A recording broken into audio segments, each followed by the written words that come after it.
Now, President Bola Tinubu has again reassured that his administration is taking necessary steps to ensure that Nigeria defeats terrorism and other forms of insecurity.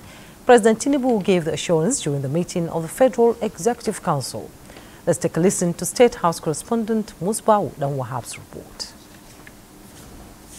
The Federal Executive Council meeting came to order to fill the hitherto ministerial vacancies created in the Council. Following their nomination and screening by the National Assembly, 2 new ministers designate were primed for inauguration. Bernard Doro from Plateau State replaces former Humanitarian Affairs Minister Nentawe Yuwada, who is now the APC National Chairman. And Kingsley Ude, a former commissioner from Enugu State, is taking the slot of Enugu to replace the former Minister of Science and Technology, Uche Naji, who resigned recently. Of my duties as minister, so help me God. Then, in an unusual circumstance, came the usual assertive voice. The most important thing is President Bola Tinubu would for the first time react to the current situation occasioned by the threats of military incursion by the U.S.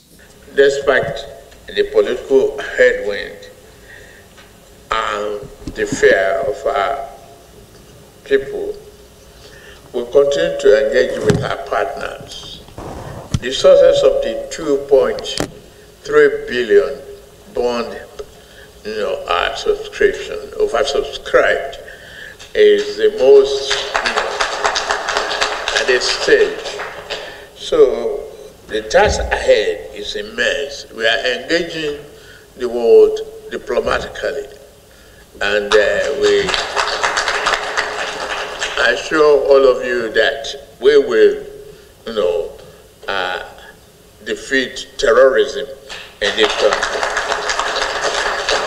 The task ahead is immense, but it's our resolve to move forward with unity and purpose, guided by renewed hope agenda to build a prosperous, inclusive, and resilient Nigeria.